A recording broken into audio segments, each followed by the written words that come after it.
Hello again, everybody, and welcome to another Geo-Institute live stream. My name is Brad Keeler. I'm the director of the Geo-Institute, and we are thrilled to welcome you to yet another part of the Summer of Live.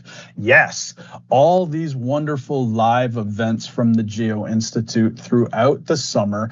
You can find them all on our Eventbrite page, learn more about them, register, and ultimately click the correct link when I send it and join one of our live streams. If you don't know anything about the Geo-Institute, after you are finished watching this high quality panel discussion today, head over to geoinstitute.org, and there you will find out so many things about us, including that we are a technical society. We have about 12,000 members, and well, most of them are geotechnical engineers and or geologists. That's an important condition. And that we are part of the American Society of Civil Engineers. And if you like what you see today, and I think you will, we have took great care in assembling this panel. You should click like, subscribe, and get notifications, and we will let you know every time we post something to the YouTube channel. Our one other administrative piece of business before we send it over to our host for today. If you have not yet made your contribution to Geo-Institute student programs this year, you should do so. We are here, after all, today to celebrate the life, legacy, career of the great Ralph Peck. This year, if you contribute $96 or more to student programs, you can receive your very own Ralph Peck bobblehead. We spent a long time on this to make it look as lifelike and authentic as possible, other than the size of the head relative to the rest of the body. He is, of course, holding his iconic Foundation Engineering textbook. You will want this to be yours. If you are in the US or Canada, we will ship it right to you. You can have it on your shelf. Again, $96 or more to GI student programs. Just head to geoinstitute.org, click the link that says contribute to student programs or something very similar to that, and in mere minutes, it will be on its way to you. Now, with all that aside, we are very excited to have a second panel to celebrate, again, Ralph Peck's life and legacy. Today, we're mostly focused on the legacy, and we're really, really, really thrilled about that part too. Here to host us, guide us, lead the way is GeoStrata editor and interviewer extraordinaire, all the way from Maine. It is Mary Nodine. Mary, lead us, guide us, shepherd us. Fantastic. I'm glad to be here, Brad. Thank you so much for the introduction. So hello, everyone, and welcome to the 26th episode of the Geo-Institute's Geo-Legend Live series. This is the second of a series of 2 episodes in which we're learning about one of the most important and admired legends in our field, Ralph Peck. Of course, we don't have Ralph Peck to talk to in person, but instead we've gathered other Geo-Institute and ASCE members who can give us insight into Ralph Peck's life and legacy. Last month, about this time in May, I spoke with 4 people who worked with, studied under, and or were deeply influenced by Ralph Peck, and they told us lots of juicy details about what he was like as a colleague and or a mentor. And so if you haven't been able to watch that episode, I encourage you to watch the recording. Hopefully many of you have watched it and it got you excited for this this second one. So in today's panel, I'll be talking with a few colleagues who can speak to Peck's legacy, and I am going to go through the panelists and let them give a brief introduction to themselves and kind of what their connection with Ralph Peck is. So Victoria, I will start with you. Hi, everybody. I'm Victoria Bennett. I'm an associate professor at Rensselaer Polytechnic Institute. I have also spent my whole adult life at RPI and thus feel that I'm a steward of the stories. And so I did some fact checking on some Ralph Peck stories from his time at RPI as an undergraduate and a graduate student. And I'm thrilled to share some of those with you today. I also have a deep connection with Ralph's work on engineering judgment, and I am happy to share more about that coming up. Fantastic. Thank you, Victoria. We're excited to have you. Michael Bennett, can you go ahead and introduce yourself, please? Certainly. Hi, everyone. Michael Bennett, project engineer at Gannett Fleming Trans Systems, now GFT, in Valley Forge, Pennsylvania. I'm related to Victoria only in the sense of the great geotechnical family. And I first heard about Ralph Peck about 10 years ago in Mike McGuire's Intro to Geotechnical Engineering course at Lafayette College. And I never had the good fortune to meet Professor Peck myself, but as I've gotten really into geohistory over the last couple of years, I've crossed his tracks many times. Fantastic. Well, we're excited to hear your perspective. I know you have a lot of knowledge, and we'll have some interesting things to share with us. And last but not least, Fernando, would you please introduce yourself? Sure. My name is Fernando Moreu. I am an associate professor at the University of New Mexico here in Albuquerque. This happens to be the city where Ralph Peck lived for the, I think, last 36 years of his life. One of the attractive parts for me to move to New Mexico was to chase his footsteps. Before that, I was a structural engineer working in Urbana, Illinois, in mostly railroad bridges, and a master's and PhD student at the University of Illinois. The reason I chose the University of Illinois, Urbana-Champaign, is because I heard that I could meet Professor Peck in person if I would go there, because even he had retired, of course, before I was born. He would still come on his late 80s and early 90s to give a seminar once a semester. I met probably more than 10 times Professor Peck. I conducted an interview with other of my colleagues, and I will be talking about those meetings with Professor Ralph Peck and the things that I was lucky to listen to from him directly. So basically, you made every important life choice as a result of so far making sure that you were following Ralph Peck. I love that so much. All right, great. Well, we'll be sure to dive into that and your personal connections with Dr. Peck. But I'm going to start the interview off with Michael, because I think that you can give us a good solid base here. So as GeoStrata's resident geohistorian, we have been loving your series in GeoStrata on geohistory and Terzaghi, and also our youngest interviewee that Jim Withiam made sure to tell me to point that out. How would you characterize Ralph Peck's impact on geotechnical engineering, and what most impresses you about how Peck's research complemented and built on the work by Terzaghi and Casagrande? That's a big question, and you're muted. Yeah, there you go. But not for long. So first off, Mary, I just want to thank you for pointing out that I'm both the youngest member on the panel and the resident historian of GeoStrata, which I only just found out now. Absolutely no pressure from either of those things on my end. No, everybody else met him in 2007 at Geo Denver, but we won't go there with you. Well, hey, I was busy with things like algebra, okay? So anyway, carry on. Sure. What strikes me in all seriousness right off the bat about Ralph Peck's geotech legacy is both how he spread what Terzaghi and Casagrande had brought into being and built upon it. In my readings on history, not just geotech history, but history of all walks, I haven't seen that combination of things too often. I'd like to elaborate on that just a bit. Every innovation or movement, whether it's scientific or political or cultural, usually has two major groups of people. You've got the pioneers who come up with the big ideas. They're the ones with the creativity to see things differently. Wordsworth referred to that as the visionary gleam. They have the tenacity to keep with their idea and make it reality. They have the self-confidence to reassure themselves that they can, in fact, pull that rabbit out of the hat.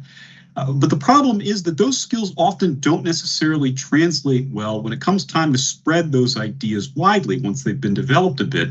The creativity and tenacity can come across as inflexibility, and the self-confidence sometimes hardens over into arrogance. And that's where the second group comes in. I call them the proselytizers.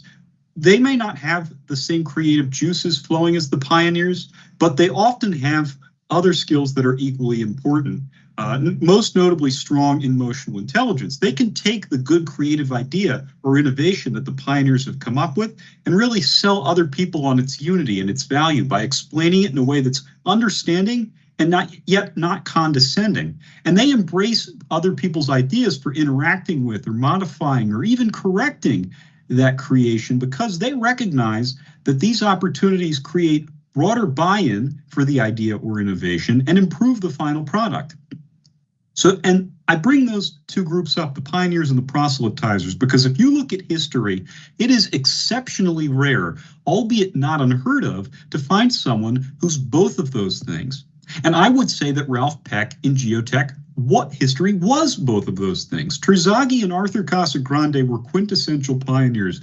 They were marvelous at creating and engineering and technical communication, but their interpersonal skills were somewhat less stellar. Terzaghi acknowledged as much in his private correspondence, and it was widely known in geotech in the mid-1900s that Arthur Casagrande quite often acted as a gatekeeper for the geotechnical marketplace of ideas when it came to ideas of which he and or Terzaghi didn't approve.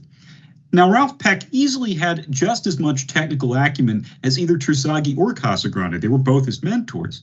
And he proved that with his first ever journal paper on the Chicago subway excavations. That won Peck ASCE's Norman Award, which is an astounding achievement since he was 31 years old at the time. And he picked up many more technical laurels after that. Now, his emphasis on the observational method, it was less technically complex than some of his other contributions, but I think it was more important in many ways. It's the geotechnical analog of the old military maxim that no battle plan survives first contact with the enemy.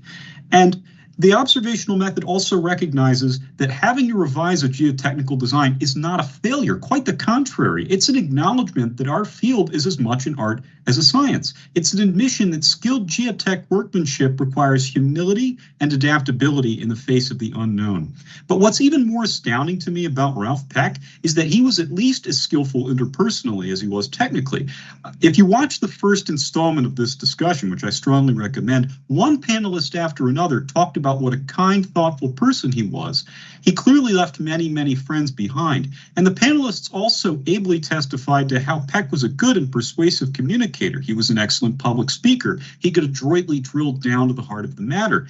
And his writings make clear that he could make points firmly but diplomatically, often with a touch of wry humor. For instance, if you look at his remarks in 1942 on dynamic pile formulas, he noted that they were so unreliable that you could just as accurately assume a pile capacity of 91 tons and it would be as good as any dynamic formula.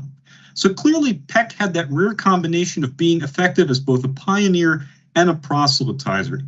It is my opinion that those talents he had of both technical acumen and a more genteel approach to spreading geotech developments were instrumental once he entered the field in the late 1930s of bringing the field from a state in which it was still struggling for its acceptance to a place just a decade later at the end of the 1940s where it enjoyed near universal regard. That's really interesting. I feel like you put into words what I've been sort of gathering about Ralph Peck as in reading about him and preparing for these interviews. But I think you're right. Like he really was kind of like he was a genius in his own right. He was bringing his own ideas to the table, but he was also able to communicate them in a way that not many people were able to do, and that's made him really, really important. That's fantastic. And I will, if anyone else has anything to add to that, you're welcome to do so. But I want to get into Fernando. You had the opportunity to interview Professor Peck a number of times, and I'm sure like you experienced these interpersonal skills really that Michael was talking about firsthand. So can you tell us about how this opportunity arose and what those experiences were like getting to interface with Professor Peck in that way? Sure. So when I went to grad school, first I was, I guess, similar to what I mentioned before. I wasn't pursuing a degree. And I knew when Ralph Peck went to graduate school, really, he was doing some research for Professor Casagrande, and it was kind of in the middle of things, and that's how he went to the tunnel project in Chicago. So when I was in Illinois, I really was a structural engineer. I was pursuing my courses in steel, concrete, dynamics, mechanics, but I was curious about geotechnical engineering just because of the figure of Ralph Peck. So when I heard from my colleague Leo Digatti, he was a Fulbright scholar at the University of Illinois, that one of these seminars was happening in town. I couldn't believe. I brought my camera and get ready to meet the legend. What happened after that first encounter, that was spring 2000, I could meet the figure and the man, and I could see how his interest was to stay in touch with the new engineers, because he was actually at that stage, probably that would have been 88, 2000. So it was 88. He was flying throughout the country from New Mexico to Champaign. Remember, there's a little airport in Champaign, so many connections and so on. And that's how we started interviewing Saga from 2000 to 2006. It was possibly 7 years. We would meet in the first meeting was organized with Professor Mesri, because he's the head of geotechnical engineering at Urbana-Champaign. Professor Pete Lenzini, he was organizing writing the third edition of Foundation Engineering at that stage. It was 88, so he was still writing. He secured a little time slot on the geotechnical area on Urbana-Champaign, and there he was, Professor Peck, sitting and waiting for the set of interviews. I was very nervous. I brought my tape recorder with the batteries, extra batteries in case we run out of batteries, other tapes, and start recording. He really was there for me. I mean, I couldn't understand what I was missing.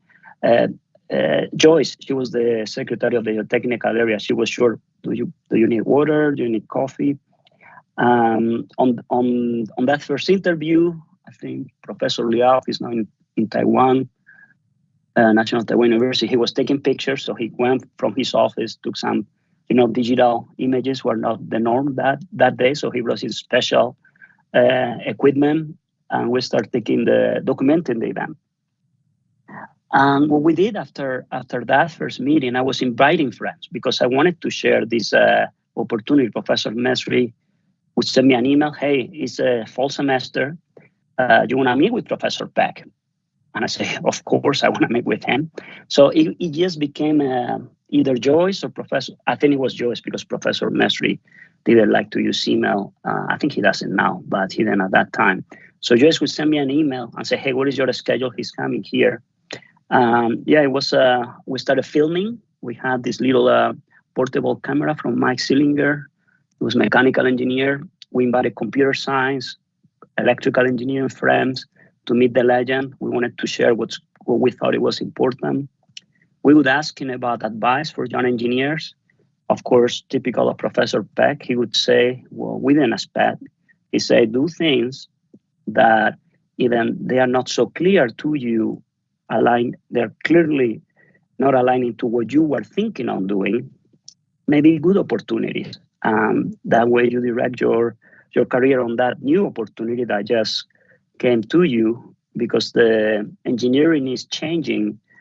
He wanted us to not miss the opportunity. We wanted to have simple answers, and he would put it on us to say, hey, you have a life in front of you. Just look around and use your judgment with what is normal, what's abnormal, and then you go and create something on your own. So I think that was, that's a little summary of the interview aspect of meetings with Professor Peck. I love how you must have had a lot of confidence to just be like, here I am. I'm a graduate student. I'm going to go interview this legend. But yeah. I think that's fantastic that you did that, and what a great thing to be able to look back on and have recordings of and such. And you actually there was I don't know if Brad can hear me, but if someone could link to maybe your article. Yeah, it is online. Your Geo-Legend printed article that you put together from those interviews. Maybe I can share. Oh, you might be able to, but I think if for the viewers on YouTube, somebody could put the link and they could look at it later. But I just wanted to point out that there was a printed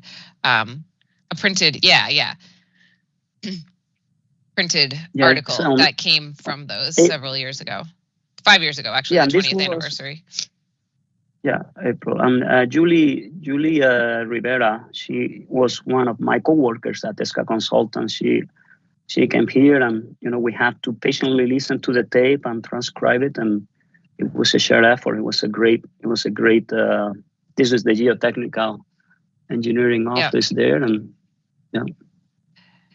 But how did he impact your choices on research in your career, if at all? Because I think you mentioned something about that, how you ended up sort of following a research path that was that was influenced by his priorities that he imparted to you.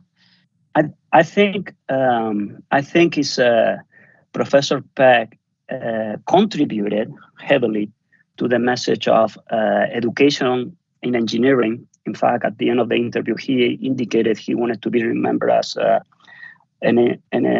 professor more than as an engineer who taught to the young generation. I think he contributed to the message of engineering education has to be on the field, and he indicated that the impact of civil engineers, let's make it broad, that are working on the transforming engineering has to be transforming through the experience on the field.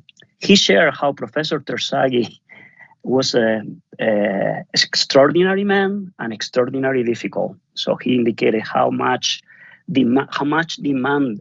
He said very gently, but I could read between the lines. Professor Terzaghi was very demanding advisor, very demanding colleague. And Professor Terzaghi wouldn't let him take the job at the University of Illinois until he had secured many years of experience, because Professor Peck thought, hey, if I have 2 or 3 years transforming the foundations of Chicago into the rock star of foundations, Terzaghi could come to say, hey, you need more years of experience. I think he went to Ohio for a piling 2 more years. So I think Professor Peck has to convince Professor Terzaghi. Well, he had to patiently wait when was the green light for him to be an educator. I think, following Professor Peck partially, and also the environment in Champaign, I tried to stay in touch with the industry. I worked 10 years before I went back for the PhD. So that was something that other colleagues of mine also insist. It's very important, and that comes from Professor Peck. Go to the field to see what is the project about, collect the data, look at the data, go to the field again, and that's where the information is. So I think that was something that I will always remember. I will stop sharing here because I don't know if the image is going through. Yeah. Yeah, no, that's great. Like being able to, I think that's what I heard a lot in the last time too, is just how much he valued and taught people how, like, the practical side and how important it is to be in the field. And I think, like Michael was saying, he kind of was able to take what like Terzaghi and Casagrande and others like did on a theory basis and really bring it down to earth, while also bringing his own new ideas into it, which is just incredible. Thank you for sharing all that. I'm going to move it over to Victoria now. So Victoria, Ralph Peck was known for embracing and promoting the concept of engineering judgment. And I'm surprised we've gotten all the way to 229 without really talking about that directly. But I know that you have, I don't know, researched, you understand a lot about his philosophy on engineering judgment, and it's influenced your career a lot. And I'm wondering if you can talk about that and the work that you are doing about the problem of teaching something like judgment, which can really only be absorbed by experiences. So go ahead. Yeah. Thank you so much. I was going to say, just building off of what Fernando just said in terms of Professor Peck's emphasis on being in the field, get in the field, go back to the field. You know, that was what I hear in the video that everybody can find on YouTube, and I think Brad will probably link it up in the chat too. But when Professor Peck tried to put a definition around engineering judgment, things from the field are finding their way into that definition for me. And in particular, he articulated 3 pieces that are part of engineering judgment. He didn't want to define it, and I don't really want to either, but I'm going to say a few things about that and how I think in the end we have to try to define it, because that's how we'll get our students to understand that it's something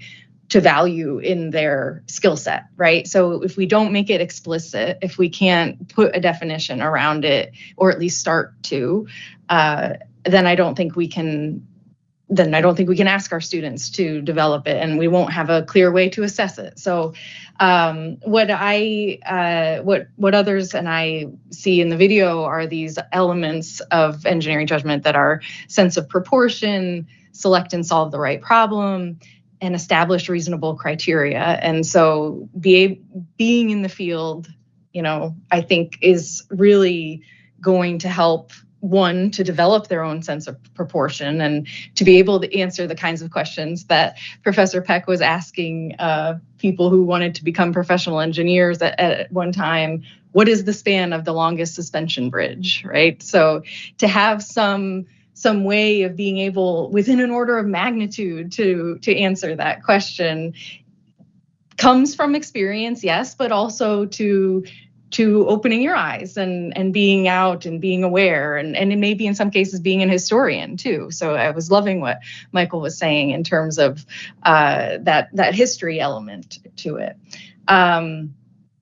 And in terms of establishing reasonable criteria in the video, Professor Peck mentions that in some cases the unreasonableness comes from different disciplines. So in working with people not in your core discipline. And I think sometimes that's still true today. And even though we're told over and over again, we should do interdisciplinary work, we only have these big problems to solve, right? If we're talking about climate change or population growth, and those are big problems. And we're going to have to be more interdisciplinary, and that does make it difficult to establish reasonable criteria because we have different perspectives, which is really what brings the piece that I and my great wonderful grad students, Alyssa Rich-Tarek and Ryan Karkin, were instrumental in working with me in putting together just the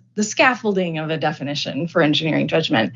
And what we heard in and read from Professor Peck, we felt that it's all still relevant, it's all still worthy to be included, of course, and is. And then there is also when you know better, you do better, right? And so I think the element that is missing is this piece that I call global engineering, and it's not just my term. Ramke and Chen coined it in a 2009 publication, but that's the perspectives piece, right? We have to not just think about, we can build this bridge as big as we want it to be, or we can build as many buildings as we want, or we can build wherever we want, right? No, now we have to think about the globe and the culture and the region that we're building in. And so I think that's the main piece that's different from what Professor Peck was saying all these years.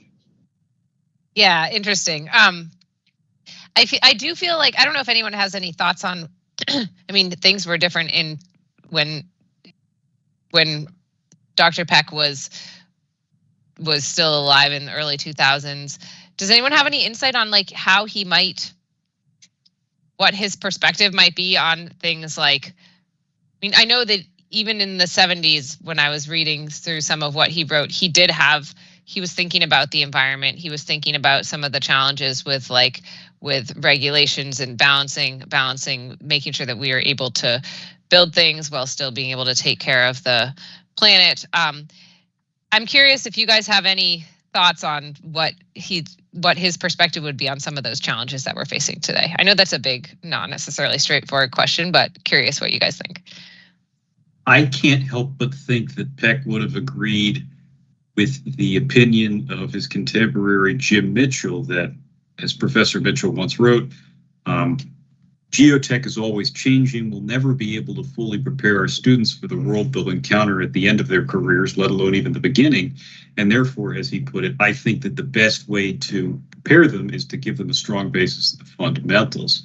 I'm sure Peck would have had his own, how to put this, his own perspectives to add to Professor Mitchell's take, but I don't think there's a word in there he would have disagreed with. Go ahead, Fernando.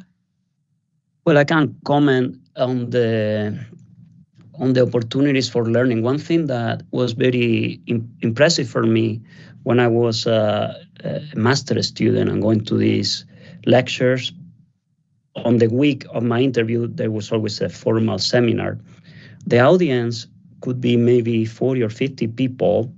Maybe there could be 10 graduate students, mostly geotechnical. So I would say maybe me and a couple of friends in a structural. And the other 30, 40 would be faculty of the department, professional engineers from Illinois, at least, I imagine maybe from Indiana, that would drive a couple hours to learn what Professor Peck would have to say for them to learn and listen to.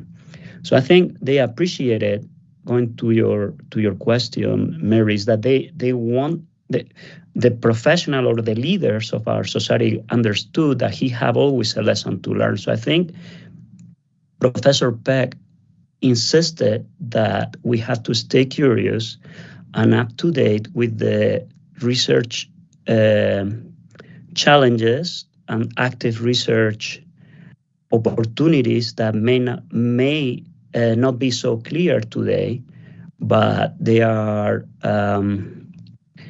enabling discovering new approaches or new solutions, and just maybe along with the judgment, be aware what's going on in the world, on your community, in your society. Travel a lot. He traveled a lot when travel was very, very difficult around the world, and share with everybody and see if a new solution somewhere else that you can share with another colleague and collaborate with others. Yeah, I love that. I think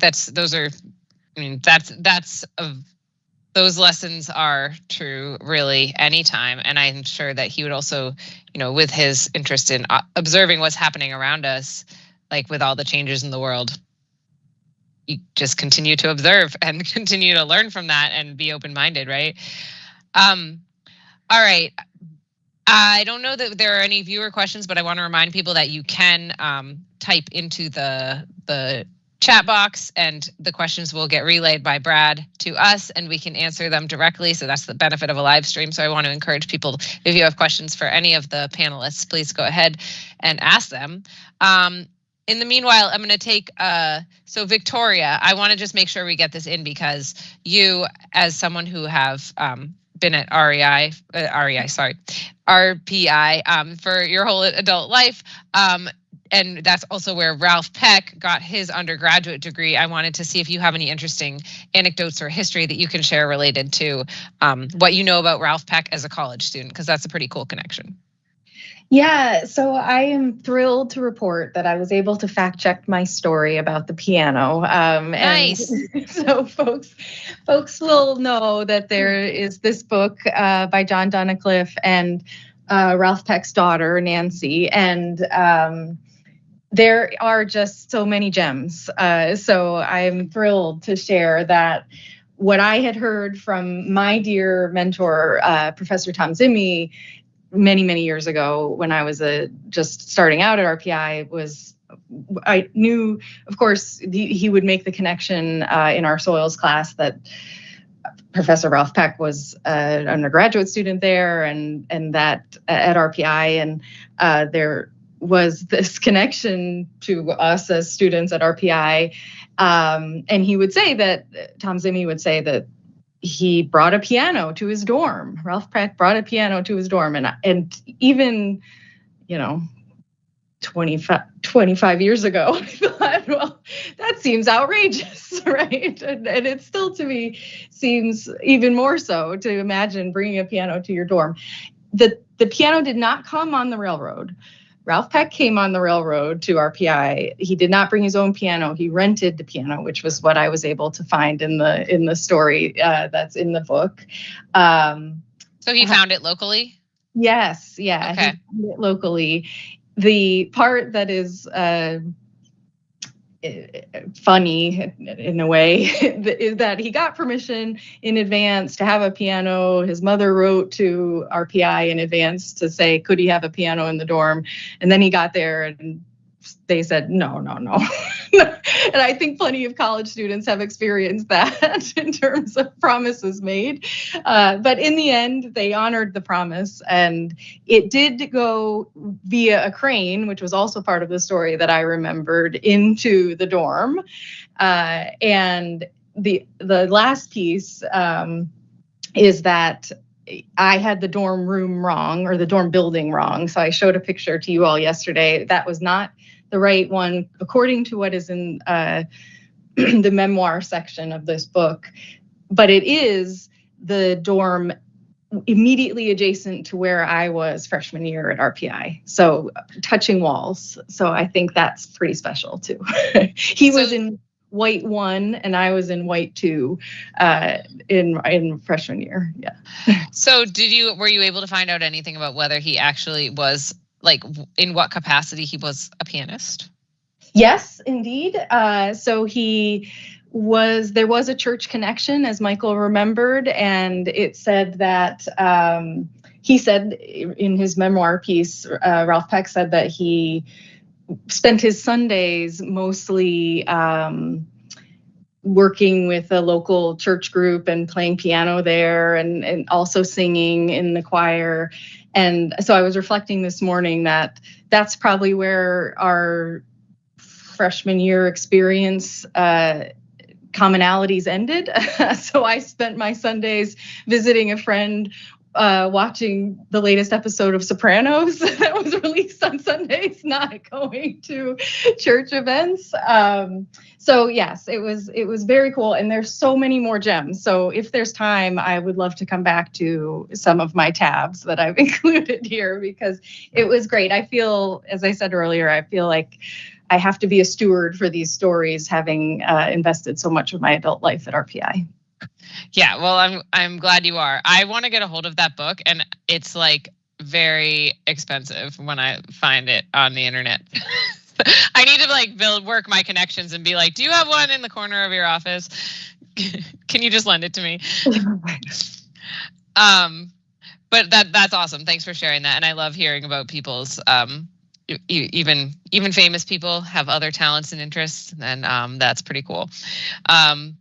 So, all right, I want to, again, please ask questions if you have them, but I want to make sure we have time to talk about this. So I'm going to start with Michael, but I would love if everyone could kind of weigh in. If you had a crystal ball, Michael, what do you think Professor Peck would be most excited about regarding opportunities available to today's geotechnical engineers as a result of technology such as modern computer software and in particular AI? I guess start with the positive aspects of what you think his take would be, and then maybe get into what you think some of his concerns might be and how he might want to handle those concerns. Sure.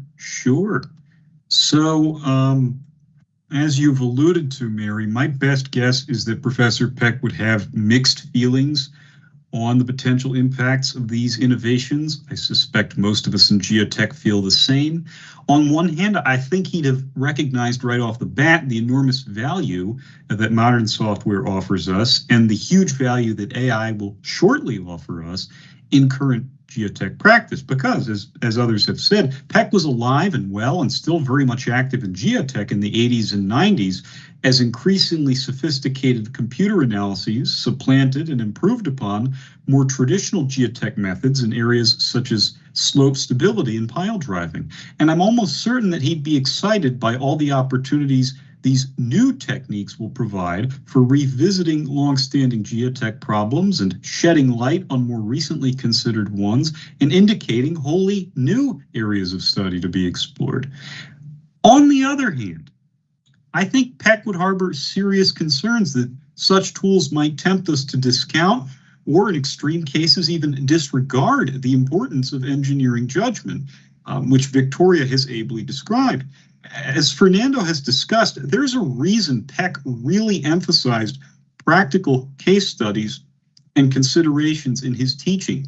As he put it, theory and calculation are no substitute for judgment, but are the basis for sounder judgment. I admit I needed a few years after I wrapped up my studies to more fully appreciate the wisdom in that perspective. Peck grasped that everything future geoprofessionals learn in their technical courses, while invaluable, will have to be fitted into the broader framework of what they'll do every day, of field work, of report writing, of preparing contracts, and so on and so forth. And engineering judgment really is the glue that holds all those things and the technical skills together for practicing geoprofessional. I would say that nothing represents the critical nature of such judgment in geotech more clearly than the observational method that Peck brought into being. And that emphasis on developing judgment is what made his style of pedagogy so marvelously effective. And given all that, I think he'd have urged exceptional caution in relying too heavily on new innovations at the expense of more traditional geotech tools. I would think that Peck would have agreed with the wise words often attributed in error to baseball legend and part-time philosopher Yogi Berra, that in theory there's no difference between theory and practice, but in practice there is. Who actually said that? American industrialist Benjamin Brewster. All right. Okay, that's good to know. I appreciate that take on it, and I think that makes sense to me as well. Fernando, I'm curious whether from your time speaking with Dr. Peck, like if you got insight into what his take on the quickly advancing computer programs at that time were, and if he had concerns or saw this as a real opportunity, or both. Yeah, I can add what Michael was explaining. That was one of the questions that we have when we were, again, it was different majors, not only geotech or structures. We have computer science, electrical engineers, and it was interest on optimization techniques. Maybe like the neural network was a conversation on the table. I think related to the case study, someone on the chat mentioned Gay Fernandez's class that was created or founded by Ralph Peck. He asked the students to make the solution in only one page intentionally, because we wanted them to make a very specific selection about what is the conclusion or what is the finding and what can you say about. So even then, he was not asking for a calculation table or a lot of analysis. He wanted the students to see the problem and to see the path. It's very philosophical, but I think that's what comes back to the other industrialists about practical and theory and models. I think Professor Peck wanted to embrace. I mean, even he mentioned about Professor Terzaghi.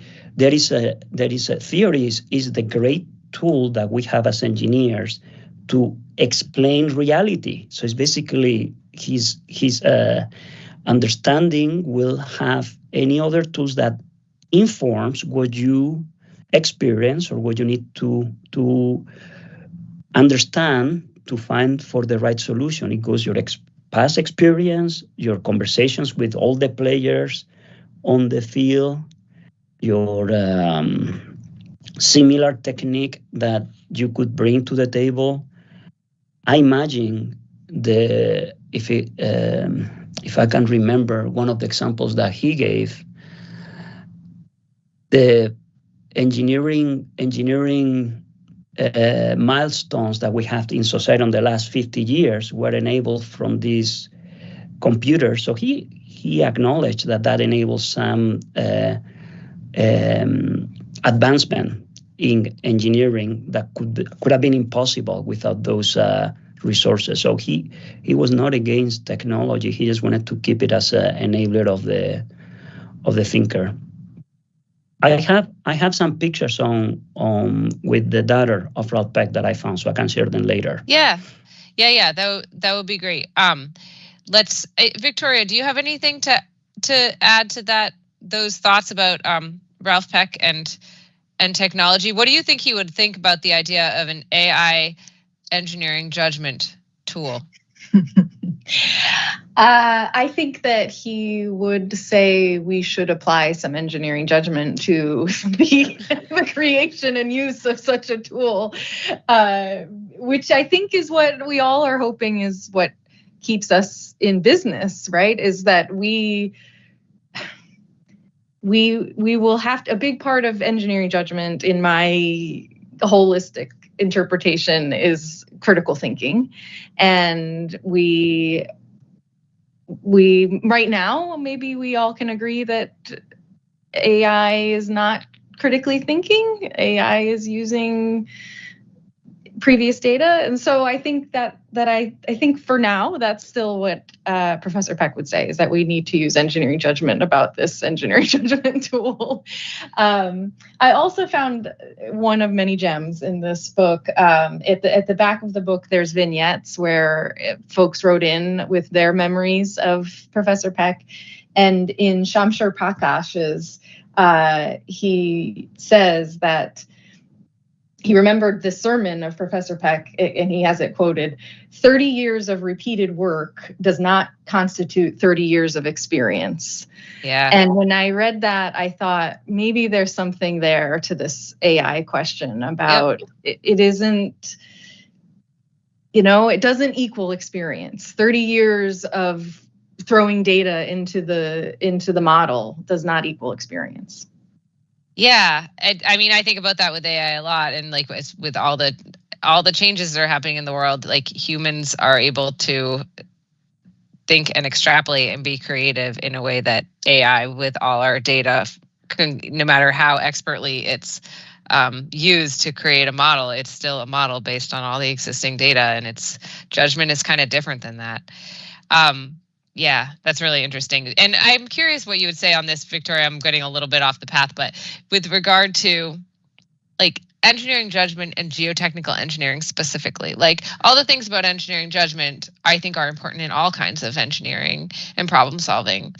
But how do you think, do you think geotechnical engineering is sort of unique in some ways with regard to how it requires judgment? And I mean, I guess how someone like Ralph Peck would have been, particularly well suited. That's how we looked at it when we were putting our definition together, is that it seemed that Professor Peck was maybe one of the earliest to speak on record about a definition for engineering judgment. And I think that was born out of the sometimes unpredictability of our field. And I agree completely that the intention of putting a definition down on page and making it explicit for students and in support of instruction of students is that sorry, I lost my train of thought. So we putting this definition down on paper and supporting students to be able to develop this judgment. We tried a broad literature search, and the earliest findings were from Professor Peck, and then Alan Marr building off of that. And I think that these geotech pioneers bring that to us. And then I think it is relevant for all engineering disciplines. Yeah, I think so too. It's not just a geotech thing, but with just working with the craziness of the Earth makes it sort of more apparent that it's important. Yeah. All right, so Fernando, you had some photos you wanted to share, and then I guess I wanted to ask each of you the question that it was originally for Michael, but I'm curious, what would each of you ask Ralph Peck today if you had access to him? So let's go through and do that. And if you guys need a few minutes to think about it, Fernando can share his pictures. Perfect. So I have 5. The first one is with Nancy Young. When I moved to Albuquerque, my priority was to meet Nancy Young. It took me a couple of years, so I was patient, and it was an important mission. This is at the door of Professor Peck's house. So Nancy's house was door to door. So I would actually, I first went to her house, said, "You probably want to see my father's house." Say, okay. So then later we went to her father's, let me see. So this is, okay. So this is at the door of Ralph Peck's house, and still here. I know the owner, so I can introduce if people want to see it. It was designed and built with Ralph Peck when he came back. And this is a second picture. Let me see here. This is the grandfather of Nancy. This is Ralph Peck's father. It's on a bridge in Colorado, the Royal George Bridge, which Professor Peck's father designed in the 20s, I think. So Nancy asked me, "Hey, why don't you?" Well, I told her I was going to take the students to the field. There is a railroad field trip that I take the students to see some of maybe dynamics, and these are the students on the suspension bridge. So this is the tallest because it's very tall, between the bridge and the water on the canyon, the tallest suspension bridge in the country by Professor Peck's father. And you can see the students really, oh, yes?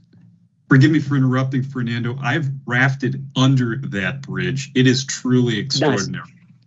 Yeah. And did you know at the time that it was designed by Ralph Peck's father? I did not. That's so cool. Yeah. So the students, as you can see, they were, we have the example from Professor Peck. For them to see that they are part of something, let's say 100 years loop here, that was an exciting part here. So, and this is and then of course I sent this to, so 1929. So actually we could do a birthday celebration here. So that is some of the pictures that I think that are interesting to see. Oh yeah, I think 100-year birthday celebration coming up. Just a short 4 years. Yeah. Though I admit that 1929 is not necessarily a year we want to celebrate the centenary of. Correct. This is dedicated. So let me see.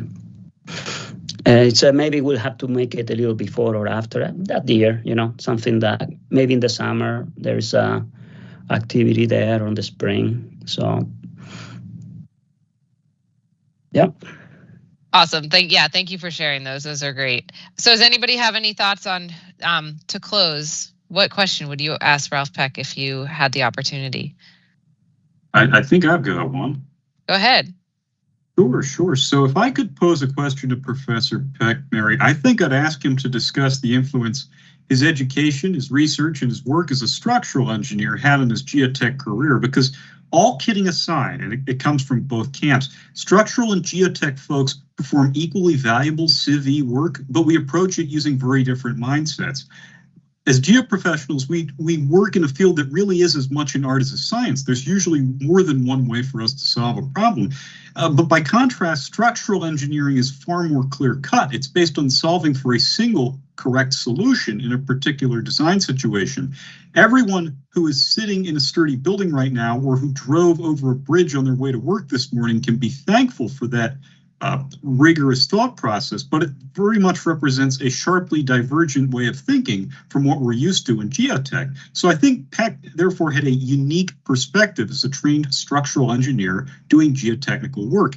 That's a thread I don't know that we've pulled on enough in geotech history.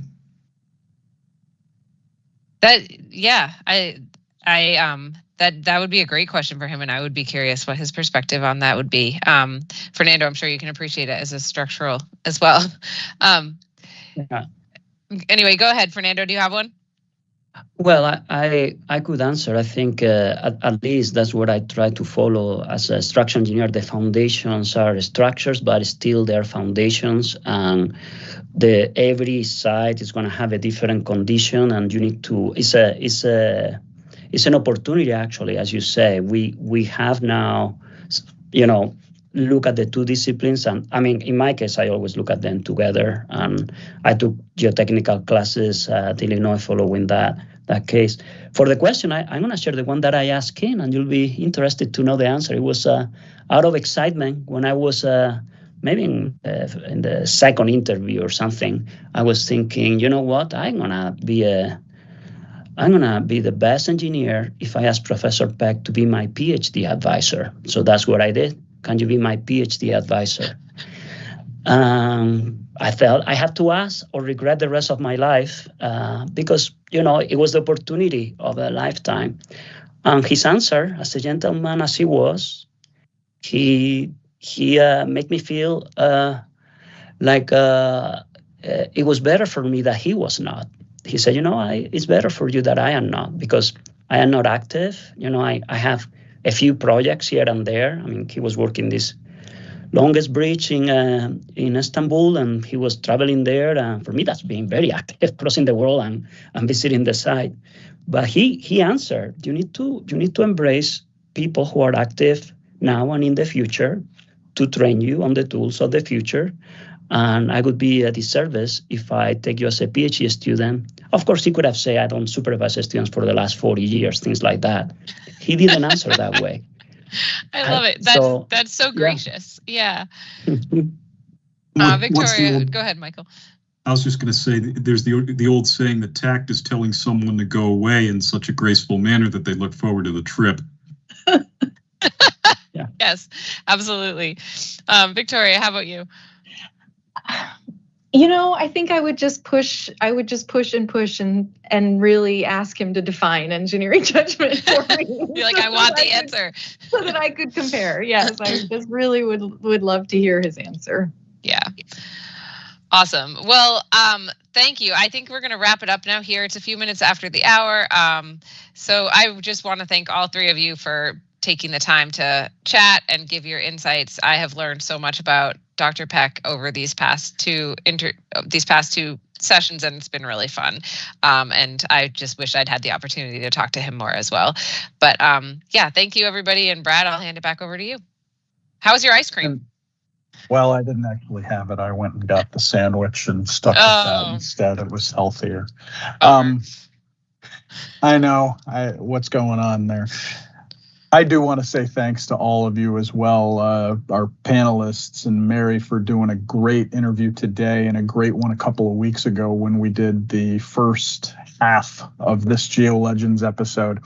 For all of our viewers out there, if you haven't watched any of our Geo-Legends episodes, usually they don't look like this. Usually they're an in-person interview, either recorded in Zoom or Teams, or the people are together somewhere. And it's someone a generation or two younger than the legend asking them questions about their entire life and career. So we'll be back with another episode of those next month. Our next Geo-Legend is going to be Patricia Culligan from the University of Notre Dame, interviewed by America Santagata from Purdue. So you're going to want to tune in for that. I believe that's going to go up on June 10th. For now, though, I really just wanted to point out that this was a really unique thing. And to have Michael and Victoria and Fernando here to talk about the legacy of Professor Peck, and so knowledgeably, right? I think when we do a lot of these types of things, we tend to go for people from a previous generation, might be the diplomatic way to say it. But I always say we're so fortunate in geotechnical engineering to have people who have interacted directly with the founders of the profession, right? And so the impacts that our Mount Rushmore figures really had on our younger generations is incredible too. So nobody should feel imposter syndrome being here today, or being held up alongside the first panel that we had a couple of weeks ago. So again, for everybody out there, thanks for tuning in today. Our next live stream is in just 2 days, unbelievably. It's the rescheduled because of We had some issues, but we came back stronger. The first live stream Cross USA lecture of the summer. Richard Bathurst will be delivering that presentation. He'll also have one in July and one in September. You can check out both of those, register for them for free. That was in capital letters, free, on the Eventbrite page, and check out all of the other great live streams that we have coming up in the future. Thanks again to all our presenters. You guys did an amazing job today and kept the audience wrapped. And for those who did stick around, it means you probably liked it. So click like, subscribe, and get notifications. And yes, we will let you know every time we post something to the YouTube channel. Our producer today was Aurora Flieger, and we will see everybody in 2 days with our next GI live stream.